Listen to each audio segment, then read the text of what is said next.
Attachez-vous bien car nous allons décoller pour un voyage entre le Comic-Con de San Diego et Analyse.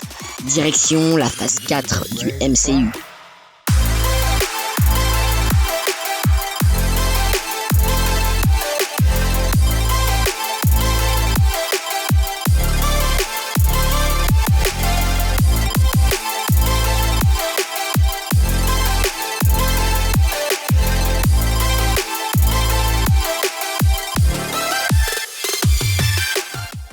Bonjour, je suis Galactus en personne pour vous servir. Et nous allons aujourd'hui parler avenir du côté de Marvel Studios. Mais juste avant ça, je tenais à vous partager quelque chose qui s'est passé très récemment.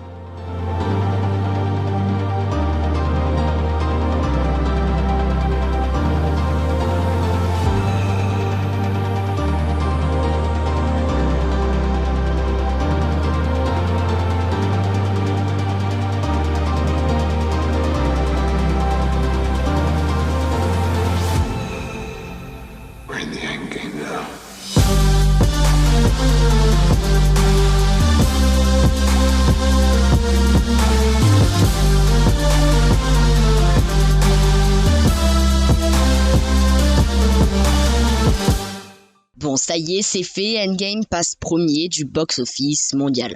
Enfin bref. Il y a quelques jours s'est déroulée la Comic-Con de San Diego et comme chaque année, Kevin Feige s'y est déplacé pour annoncer les prochains projets de Marvel Studios. Et cette année, on a été gâtés qu'on a bien eu le privilège de connaître les plans pour toute la phase 4 et même plus loin. Alors on va décortiquer toutes ces informations une par une. Allez, c'est parti. Alors la phase 4 démarrera avec Black Widow qui sortira en salle le 1er mai 2020. Bon, les dates de sortie présentées sont forcément pour les US. Black Widow se passerait après les événements de Civil War, mais racontant les faits antérieurs de cette si fameuse bataille de Budapest avec Hawkeye. Sinon, pour ce film, on a déjà un casting qui nous a été présenté. Et Jeremy Renner, acteur de Hawkeye, ne serait pas de la partie, alors que ce dernier serait primordial pour le film. À voir. Le second projet ne sera pas à visionner sur le grand écran, mais bien sur le petit. Et oui, le Marvel Cinematic Universe s'étend vers des séries, et je vous le dis tout de suite, dans cette phase, il y en a 5. Kevin Feige a bien précisé qu'il faudra bien regarder les séries si on veut tout comprendre, car elles feront partie intégrante du MCU. Sinon, dès l'automne 2020, on aura le droit à Falcon et le Winter Soldier sur le Disney+. Le méchant serait le Baron Zemo. Si ce nom vous dit quelque chose, c'est car cet antagoniste est déjà intervenu dans le MCU. Souvenez-vous du méchant dans Civil War. Donc oui, vous l'avez compris, il sera de retour. On continue avec un film dont on ne connaît pas les personnages, du moins dans le MCU, et c'est Eternals.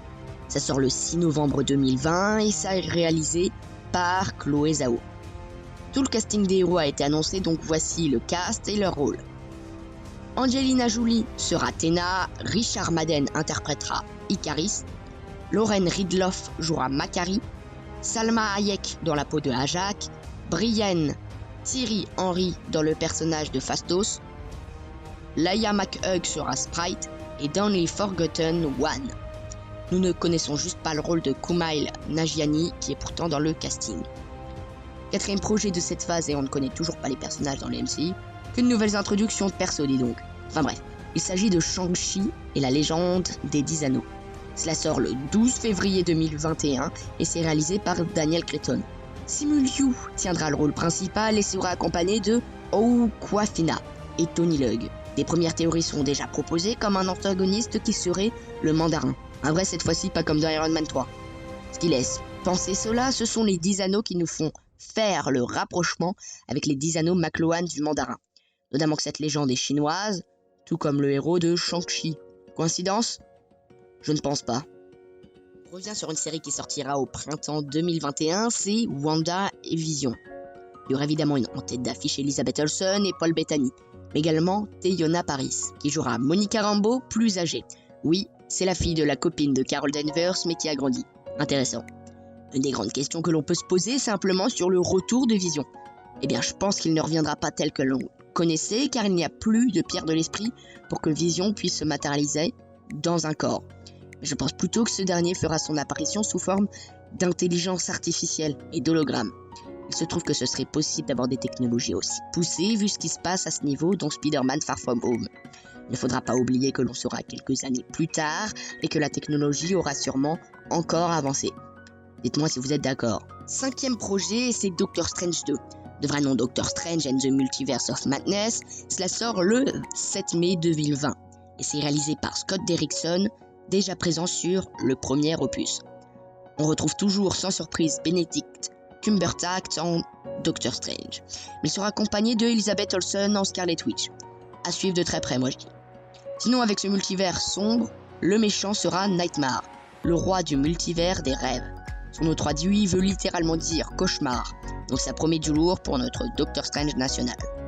Marvel Studios a en plus annoncé que ça allait être un film plus sombre que les autres. Mais il reste Peggy 12. La série va également se lancer en printemps 2021 et il s'agit de Loki avec Tom Hiddleston. On n'a pas beaucoup d'informations, mis à part que la série commencera au moment où Loki s'empare du Tesseract et s'en va dans le portail. On peut s'attendre à une certaine liberté des scénaristes et producteurs car nous sommes dans une alternative différente et tout peut se produire. Loki sera suivi par What If en été 2021. C'est une série hors MCU, c'est-à-dire que la série ne fera pas vraiment partie de l'histoire principale que nous connaissons, car le principe repose sur un détail qui changerait les événements déjà produits, et on en verrait les conséquences. Exemple, que se passerait-il si Iron Man serait survivant au snap? Et le plus, c'est que c'est un dessin animé. Il y aura un narrateur qui est appelé le Witcher et c'est Jeffrey Wright qui doublera ce personnage. Bien évidemment, les acteurs du MCU reprendront leur rôle et doubleront la voix de leur personnage. Avant-dernier projet de la phase 4, la série Hawkeye. Ça sort en automne 2021. On retrouvera Jeremy Renner qui entraînera sa fille pour qu'elle devienne Kate Bishop. C'est officiel. Sinon, pas plus d'infos que ça. Et le dernier film de cette phase assez courte, seulement sur 2 ans, et c'est Thor, Love and Thunder. Ça sort le 5 novembre 2021 et c'est réalisé par Taika Waititi. Il avait réalisé par le passé Thor Ragnarok. On retrouvera Chris Hemsworth et Natalie Portman en Thor. Oui, vous ne rêvez pas, j'ai bien dit Natalie Portman. Elle qui avait pourtant juré de ne jamais revenir dans le MCU. Elle sera cette fois Thor, donc digne de porter le marteau je pense. Je pense qu'elle gardera ce dernier et que Thor homme gardera la hache. Il y aura bien évidemment le retour de Tessa Thompson en Valkyrie. On aurait pu penser que les annonces de Marvel Studios allaient s'arrêter là, mais non. Ils ont avoué être en préparation pour plein d'autres films, comme Gardiens de la Galaxie 3, Captain Marvel 2, Black Panther 2, Blade ou encore Avengers 5, ou un autre film qui réunit nos héros. En fait, Kevin Feige a avoué avoir des plans pour 5 ans environ encore. Et en parlant de lui, il se pourrait que ce dernier ait gaffé. Après la conférence, des journalistes l'ont interrogé et ce dernier a avoué avoir aimé travailler sur les 11 projets de la phase 4. Vous voyez l'erreur? Eh bien en fait, lors de la conférence, seulement 10 films ont été présentés. 10 films, je dis projets en fait. Alors est-ce que Marvel Studios ne garde pas un projet secret comme un Avengers 5? À suivre de très très près. Bon, voilà, c'est déjà la fin, alors n'hésite pas à laisser un like, cela montre que t'as apprécié, et cela me motive encore plus. Tu peux t'abonner et laisser un com. Moi je vous dis que vous étiez au terme de Galactus, servi par lui-même. Ciao.